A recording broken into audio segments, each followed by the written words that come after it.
How will Final Fantasy XIV 8.0 expansion start?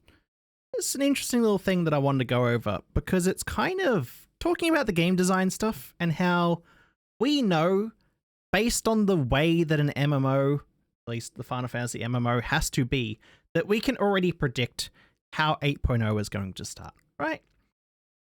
I'll show you some basics. There's going to be, well, anywhere between 0 to 2 new jobs. It's probably going to be 2 new jobs, but that bit we're a little bit more iffy on. However, those 2 new jobs will always be in the starting cities, Limsa, Gridania, or Uldar, and they won't be in the same city. We know that, right? For the actual MSQ itself, we're going to have some short bit of cutscene at the start. We're going to have either immediately arrive in a new city after the cutscene, or have a short area beforehand that takes us to the new city. We're going to have exposition and the basic layouts of what's going to happen in the expansion, start up the mystery in that city. Then we're going to have a choice system where we say, hey, we can go to this zone or we can go to this zone. We're going to do half of that zone's area and story before coming back, where both of the storylines will join back up right before the very first leveling dungeon of that expansion. And then after that, it can get a little bit stranger. It can go off in little bits of different directions. Right. But it's kind of what I want to talk about of why did we get here and why is it designed this way? We can go back and actually look at each expansion to see what they did right, what they did wrong, and how that's affected development over time. And the first one we'll go to, we'll skip ARR, seeing as that's not really an expansion. But we'll go to Heaven's Ward. Now, anyone that played during Heaven's Ward at the start, the expansion launch, can anyone tell me what went wrong with this expansion? It was handled pretty well, and to be fair, Final Fantasy population was a lot smaller back then, so you didn't have as many problems. But you had this really, really big problem. Let's say you're a player and you're excited for the expansion and you want to do MSQ.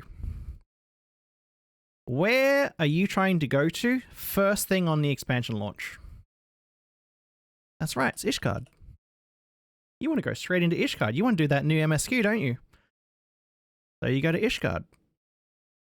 But now, let's imagine that, maybe you're not interested in the MSQ. Maybe you want to try out that new machinist job that everyone keeps talking about. Ooh. Well, where do you go? That's right. You go to Ishgard.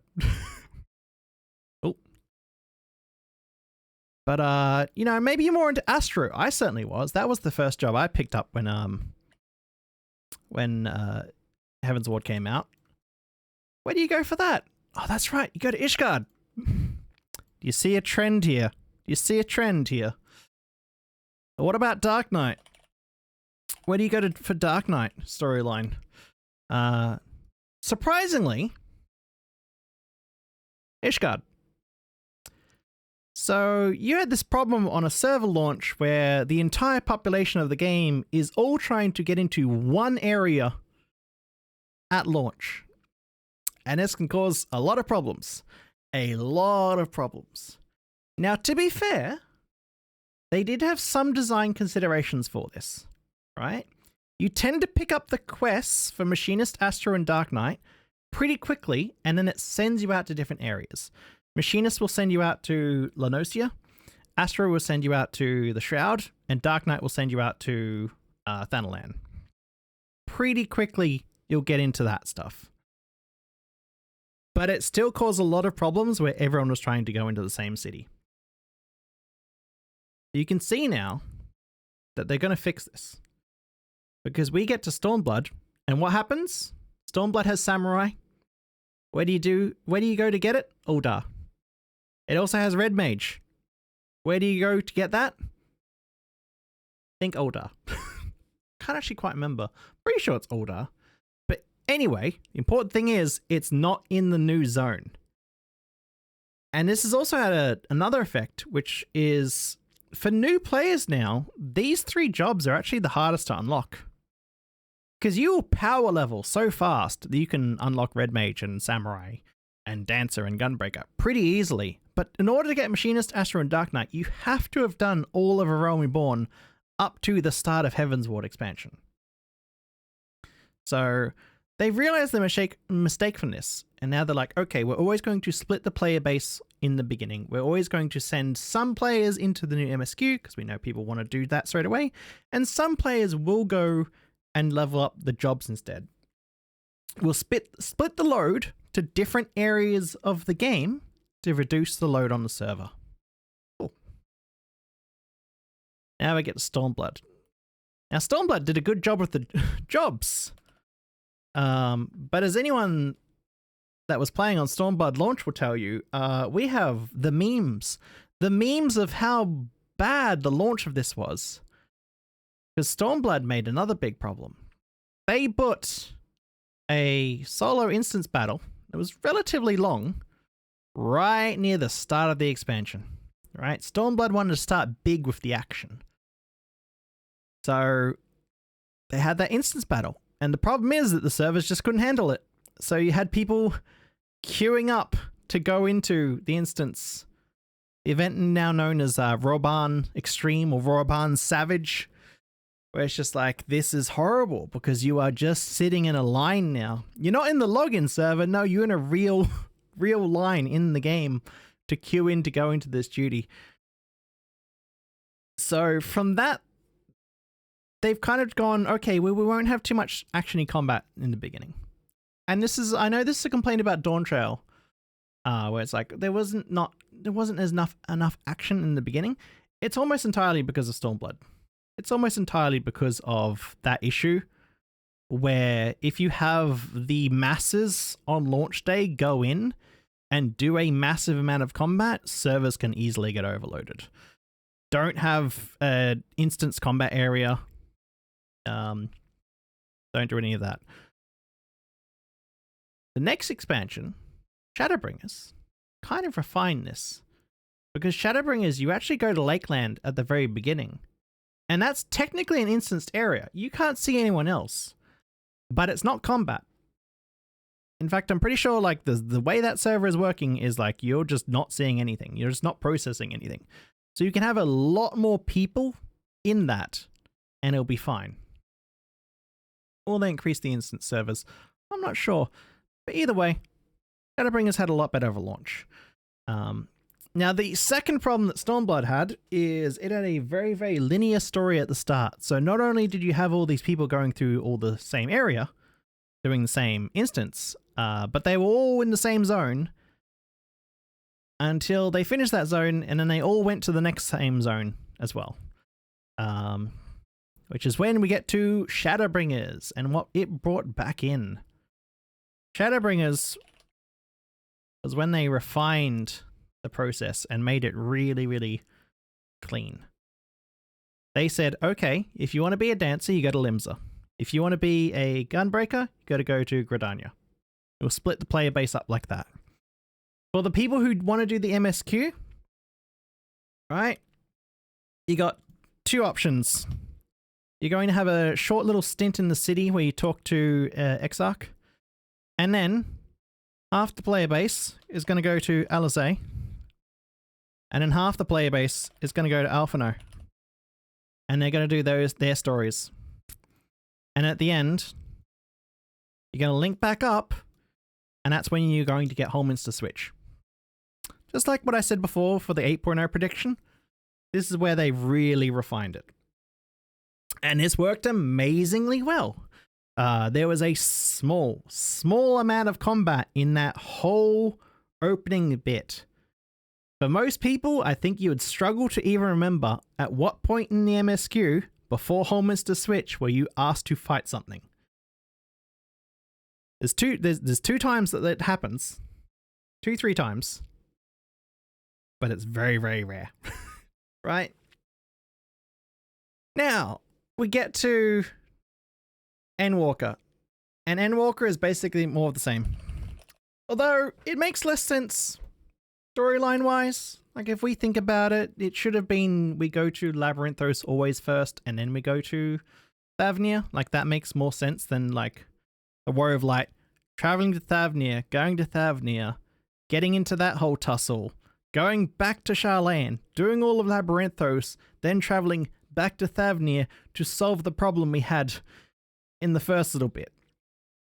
But again, they do have to split it up, right? So that's something where I think the story may have suffered a little bit because of that, because they had to split things up. They had they had people do Labyrinthos before it was needed so that they could make the servers lighter for everyone.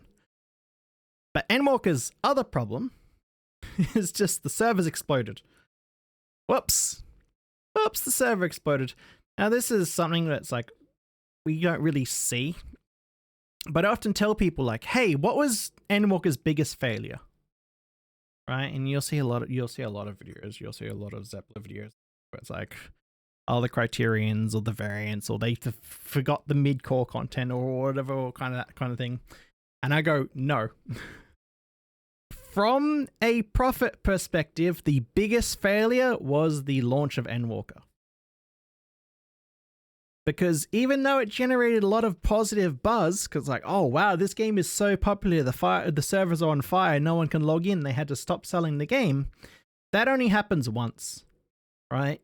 That only happens the once. If they didn't fix this before Dawntrail and we had another server explosion, that would not generate any more like positive news about the game. That would just be like, oh, well, server's on fire, we can't play. So I think internally, they probably thought, okay, we really need to fix whatever went wrong with Endwalker's launch. And to their credit, they seem to have, right? They seem to work a lot on the cloud servers and the server technology. Whatever they did, Dawntrail was basically painless on launch day. So while I can't point to any specific thing in Endwalker that they learnt from, that we can see a change in Dawntrail, the servers is the big one, where it's like the servers just work so much better now, so much better. So yeah, that's kind of it.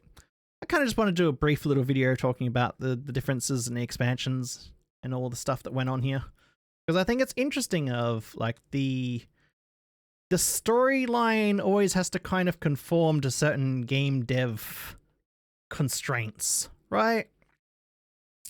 I know a lot of people say like, oh, they want they want creative new ways to do things. They want the game to go in different directions and things. It's like, that's true, but it's at the end of the day, it is definitely constrained by what it needs to do. And the thing is, World of Warcraft also learnt this lesson in the past, right? World of Warcraft's first expansion was the Burning Crusade, which had everyone travel through a big portal to the next expansion zone. And that was absolute chaos for the amount of like people going in and doing things. So for World of Warcraft's next expansion after that, Wrath of the Lich King, which by the way is when WoW got massively popular, they said, hey, we're going to have 2 starting zones. Just like how Shadowbringers is like, hey, we're going to have 2 starting zones that you basically go to in the beginning. Wrath of the Lich King Northrend had 2 main areas that people could be dropped off in. And that helped as well. And you kind of see that like, okay, that's a design consideration for a lot of games these days to have these different zones. World of Warcraft has moved more into like, not phasing, what's the term? Sharding these days. Try and solve server issues like that. Just different kind of thing, but yeah. I don't think Final Fantasy will ever add something like sharding. I kind of don't like it, to be honest, because it feels like it makes the world smaller. Like we already say the zones feel empty a lot of the time. It would feel even worse if you were sharded all over the place. I think in a way, stuff like Bosnia and Eureka, where it's like a queued in server that shrinks over time, is good enough. But yeah, a lot of people say like the overworlds are flat and things like that. Anyway, I'm rambling about stuff unrelated to this now. I just want to get this out there.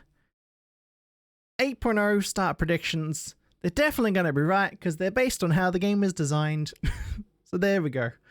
Thank you all for watching. My name is Edrem, and I'll see you all later.